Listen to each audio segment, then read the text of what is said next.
developer relations is? A few? How many of the people who just raised your hands are in developer relations?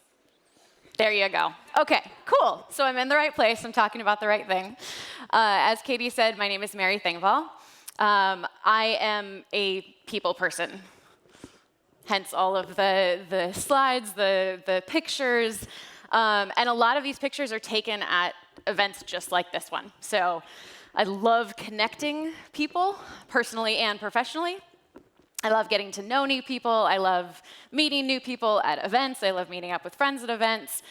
And most of these people on this screen, who some of you are actually here, I think, which is kind of awesome, are people that I've met throughout the greater tech community. So you might be developers. You might work in marketing. You might work in sales. You might work in product management, right? So a huge spread of people that I've gotten to meet over the years. Which is awesome. And it's a great feeling to get to know different people, great feeling to be able to talk to those people and connect with them and connect them with each other. But the weird thing about being a people person in a role like mine is you don't always necessarily feel like you fully fit in, because I might not be quite good enough to be a developer, right? I've never run production level code. I can code, I can develop, but not at that level. Or I might not know the right lingo to be in product management or marketing.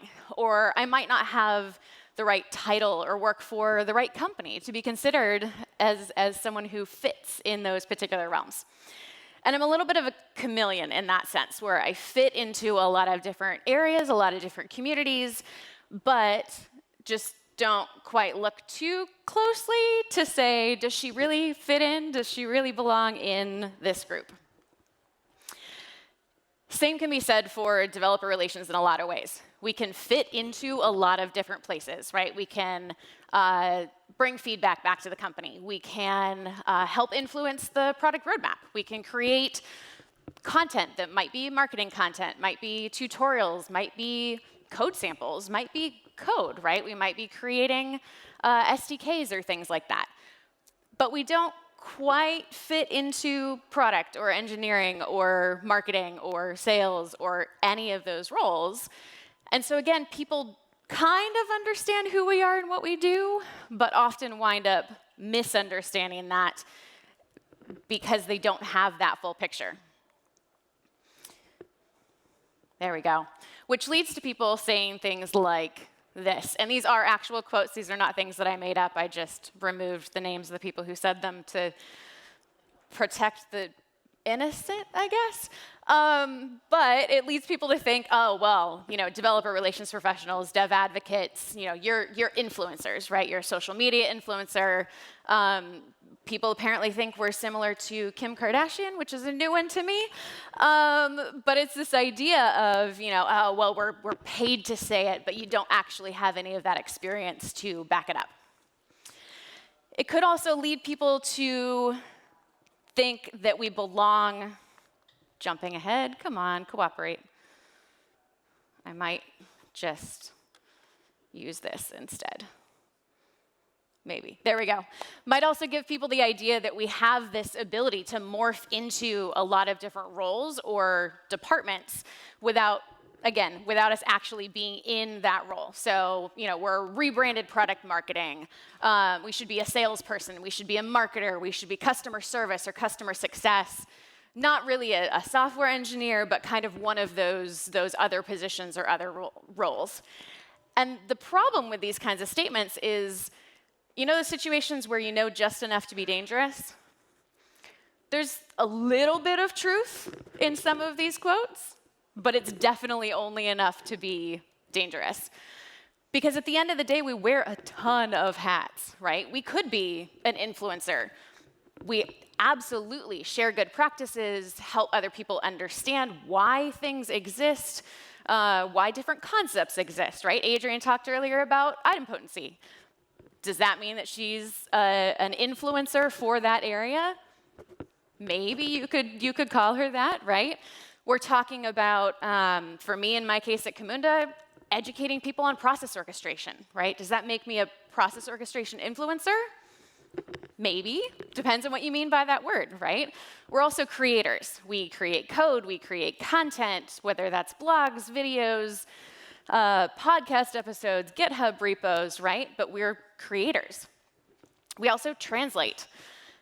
Sometimes in spoken languages, depends on your abilities there, but often between departments or between people using the software and people creating the software. Because your engineers don't always understand how people are using the software in day-to-day life, right? Your marketing team doesn't always understand how people are using the software, so the words that they're using might not be the right ones to reach the audience. And so we're that in-between layer, translating for these different teams to help them understand what we do. We're also mentors. We mentor people in how to give presentations, how to write content, how to sometimes write better code, or write better code with our particular products, right? Do their jobs better with the solutions that we provide. And then we're this liaison, right, between people using the product, between departments that are organizations, in order to benefit all of the audiences that we're speaking to. The problem with this is, if you take a single one of those pieces away, it's no longer a representation of who we are and what we do. Because we can do some marketing-like activities, right? That's a totally fair statement. But we're not in it for lead generation. We might find leads along the way. We might have conversations that lead to people buying and using our software, but we aren't in it for the lead generation. We might be able to talk to users about product experience and then provide that feedback to the product management team, but we're not the ones responsible for the 3-year product roadmap or 6-month product roadmap, whatever your stage of the company is. So we can do those things, we can have that influence, but it doesn't define exactly who we are. We need that full picture of what we're all capable of doing. I love this tweet from Greg from 2019, and yes, that's 5 years ago somehow, but I think it's still really appropriate, right? Developers are like Microsoft or Amazon. What they do is well known, right? The intricacies of what they do, the nuance of what they do might need to be explained, but basically you tell someone, hey, I'm a software developer, and people go, oh yeah, okay, I understand your job, right? Advocates, evangelists, community managers are more like a Series B startup, right? You're very well regarded in your niche. If someone knows exactly who you are, knows exactly what you do, you have their respect. They're willing to talk to you about a variety of things. But it's a lot harder for people outside of that niche, outside of that area to really understand. So, what actually is developer relations? I've been saying all of these things that we're capable of doing and everything that people misunderstand us to be, but what actually is it? At its core, we build relationships, right? Developer relations. So we build relationships with sometimes specifically developers, sometimes a broader technical audience. You'll see some folks that have a DevOps advocate title, right? So they're advocating to and for DevOps professionals. And that driving factor for us, the reason why we do what we do, is to be able to keep the best interests of the community, the people who are using our software, the people who are contributing to our software, the people who want to support each other and share good practices and all of that. We want to keep their best interests at mind. We, of course, know we still need to make money, right? We have to support the company. We don't get a paycheck otherwise. The solution doesn't exist otherwise, all of those things. But at the end of the day, we understand that if the community of users is happy and if they're successful using our product, then our business is far more likely to succeed as well. And I keep this mantra kind of in the back of my mind at all times. I've used it for years now, and it's this idea of, to the community, to the users of the product, I'm representing the company, right? I'm showing them what we're capable of, what we can do, what our solutions are, why you might want to use us, what process orchestration is, all of those types of things. But then to the company, I'm representing the community. So I'll have a conversation with you about, hey, here's the issues that you're having with processes at your organization, and then I'll go back internally and have that conversation with my colleagues to say, hey, I learned about some new use cases, I better understand this use case, there's some edge cases we haven't thought about, all of those types of things. But the key here is I must have both of their interests in mind at all times, which is not easy, right? Because we need to be able to navigate that in between. How do we talk to community members and users and have 100% of our focus on them, and then take that feedback back to the company and have 100% of our focus on improving the product? But we can do this because, again, our sole purpose is serving both our users and our larger technical community that might be interested in the product down the road. This is kind of a devil's advocate question, right? Why not just use product management? They can do customer surveys. Why not just use marketing? We hire somebody who's a technical person who can write content, create content on our behalf, right? Why do we actually need that DevRel team? Could be valid if you don't understand the value that we're bringing to the table. And if you're assuming, well, it's just, a mindset or just a skill set or things like that. But again, I'll go back to this, right? Because if our primary focus and goals are the community, we don't have an ulterior motive, if you will, in mind, right? I'm not talking to you because I'm on the marketing team and I need to update the use case scenarios on the website. That might happen as a result of our conversation, but that's not my primary reason for talking to you. I'm not talking to you because I need to hit my quota for the month as a salesperson, right? If you're interested in purchasing the product, I will absolutely hand you off to my salespeople. They're fantastic. Love them. But that's not my primary goal, right? My primary goal is what are your needs? What do you need from the product, from the company, from my team, as far as enablement goes, in order to be successful with your job? And we do this because this level of focus and attention builds that trust and authenticity. So you're not expecting us to have that secondary motive of, hang on, why are you talking to me? What do you actually need out of this? Are you going to add me to, a whole bunch of marketing lists, or call me tomorrow to sell the product to me, right? We're that authentic person. You're more likely to be honest with us if you know that we're asking for feedback so that we can turn around and advocate for you internally at our company.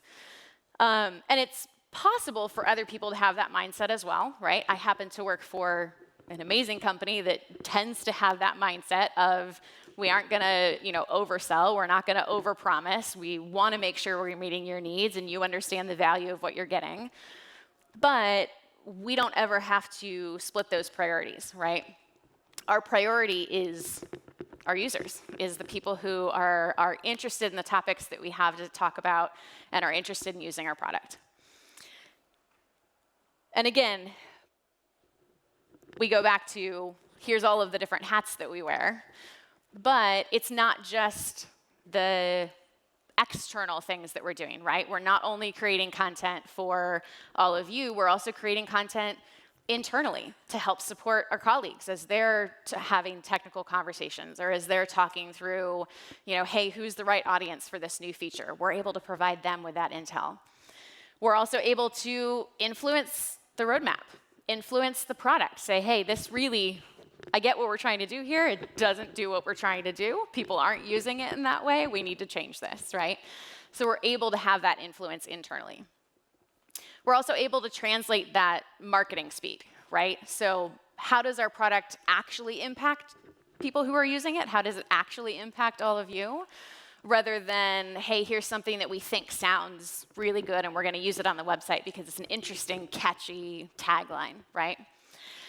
So it's all of these things that really go back to, we're that liaison between you all who are using the product and people who are building the product, and then also between those internal departments, helping them better understand as they're creating, marketing, selling the product, what you all, as you're using the product, actually need in order to benefit you as you're building the product, or as you're using the product, which again, at the end of the day, benefits the company as we're able to build a better product as a result.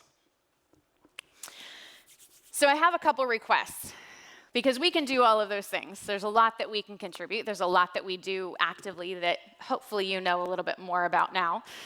But I have a couple requests that you can help us help you. The first one is be patient, right? We are absolutely having those conversations on your behalf. Unfortunately, they sometimes take a little longer. Sometimes it's because people are on vacation. Sometimes it's because the roadmap is already finalized for the next 6 months and we can't change it no matter what. But know that you are our top priority, that we are absolutely continuing to advocate for you internally and trying our best to get those pieces of feedback elevated to the right people, and wanting to really find solutions ASAP. One of my favorite things about this, I was talking this over with my team a few weeks ago, and one of them said, honestly, I wish our users knew that not being able to get their feedback implemented actually likely annoys me more than it annoys them, right? Because it's that mindset of like, wait, but we can just fix this little thing. And I think most of you here are developers. How many of you have had someone come up and go, well, can you just fix just that little thing in the UX, right? It's not a big deal.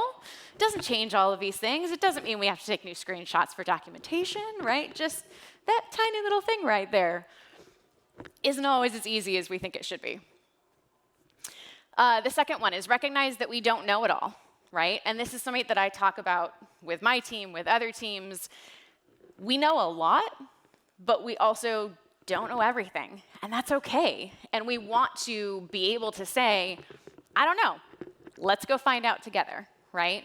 Because again, we want to have that authentic conversation with you and help you figure out those solutions, but we aren't going to pretend like we know what we're talking about all the time if we don't. We want to be upfront and honest, and we want to commit to finding those answers for you. And then lastly, I touched on this earlier, but know that you are our top priority. For us, we want to do everything that we possibly can to make the product easier to use, to make the concepts easier to understand, to make the code easier to execute, right? Whatever the problem is you're trying to solve, that's what we're trying to do on your behalf internally. Now, the active version of this, flood us with feedback. I have never heard a developer relations team ever, and I've worked with a number, consulted with a few, I've done this for a long time. I've never heard anyone say, oh, we got way too much feedback this week. Never. We will celebrate the weeks where we have even more feedback to give.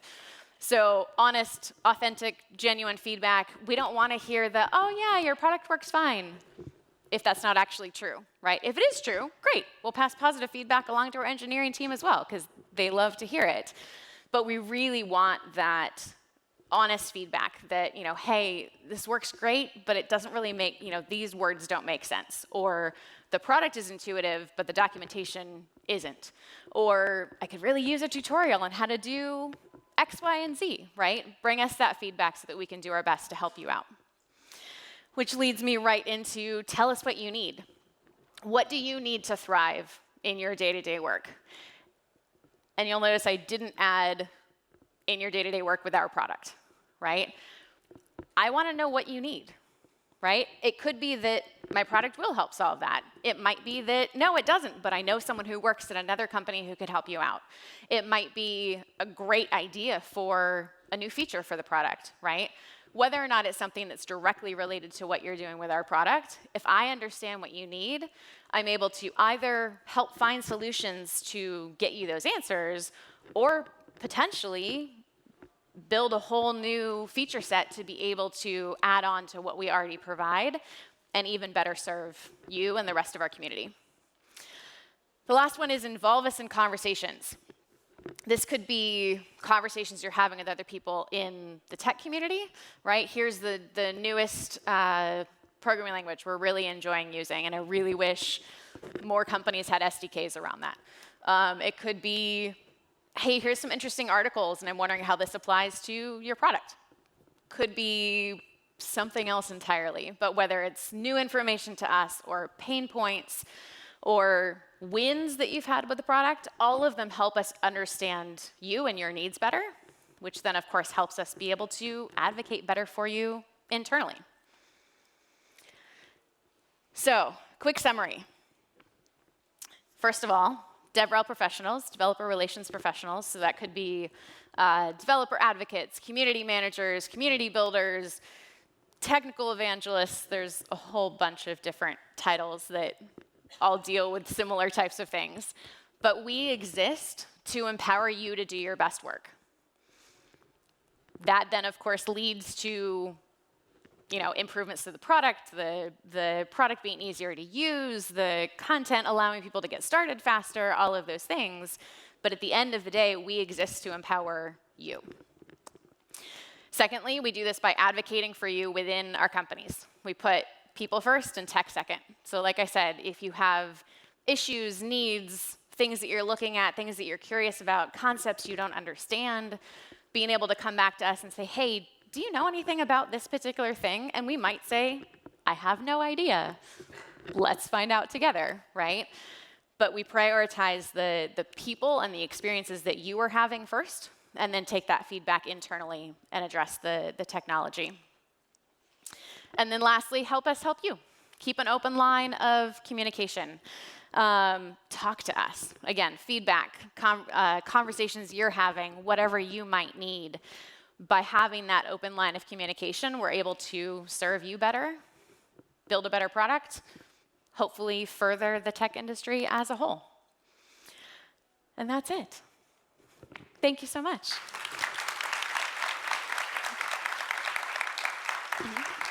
Yeah. We do have some time for a few questions if anyone has some. I'm hoping that helps people understand better. Yes. Say that one more time. Typical success metrics for DevRel. That's a 3-hour workshop in and of itself. Honestly, it depends, which I know is a terrible answer to give you, but it really does depend on the company. For me, I always start with what are the company goals, and then work backward from there. So it might be, hey, the company is looking to expand annual revenue. Great. I'm not going to sell the product. That's not part of what we do. But if we make more people aware of process orchestration, process automation, why that's important, how it helps you in your day-to-day work, and then people start to see, oh, hang on, these principles that you're talking about actually relate to the way that Camunda is built. That leads people toward that marketing funnel, the sales funnel, things like that. And so on and so forth, right? So you start with that end goal and then go, okay, great. With those skills that we have, with those hats that we wear, what are the ways that we can impact that goal?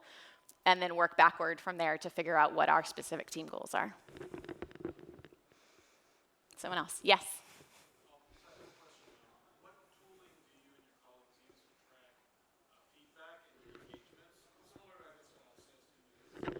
Yeah.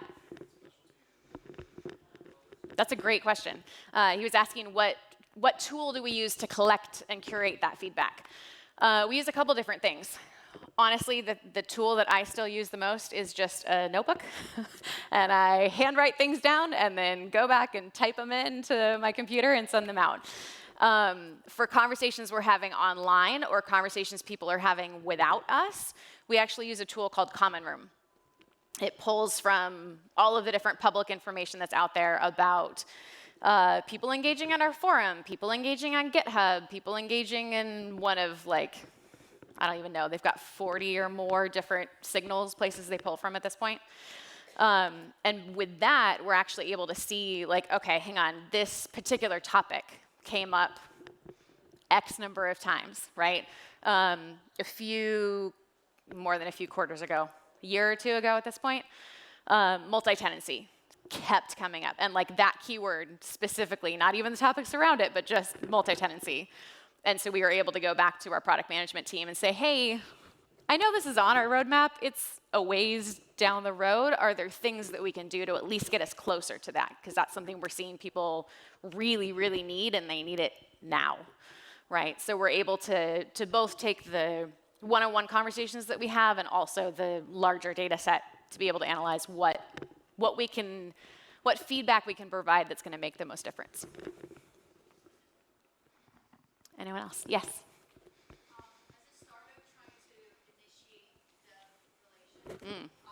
are some lessons learned that you can share with us? Ooh, as a startup that's trying to implement developer relations, what are some lessons learned? That's a whole other talk as well. But I would say start small, right? Figure out what your goal for that person or that team is. Build that out really well. See how that's working. Experiment. Try more, right? But start small. I see a lot of startups who the job description is, you have to be an experienced developer in these 5 different programming languages and have given talks at all of these conferences and have X amount of followers on Twitter and blah, blah, blah, blah, blah, right? The chances of actually finding someone who can and does do all of those things is slim. And then even if you do, what are you actually expecting them to do on a daily basis, right? What's the 1 or 2 core things you really want them to focus on and figure out? Yeah. Yes. Mm-hmm.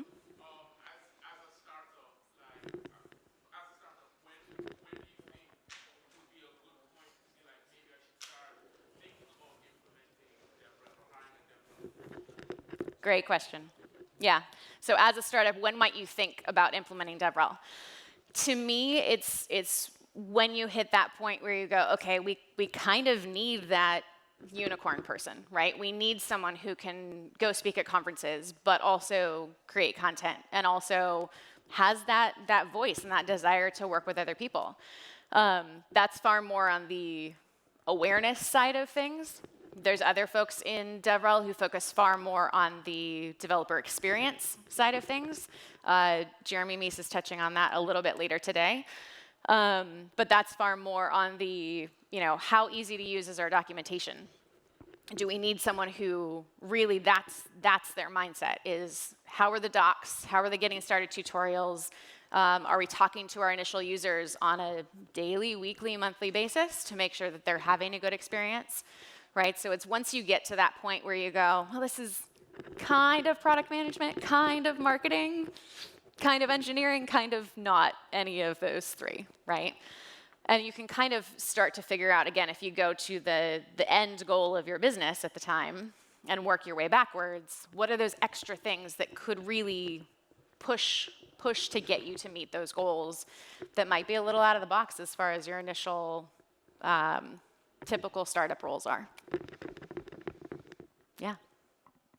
10 seconds left. Awesome. Thank you all so much. Appreciate it.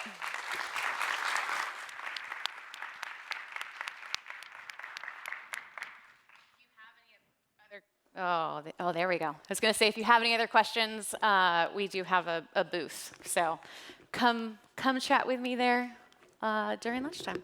Yeah, thank you. Thanks, Katie.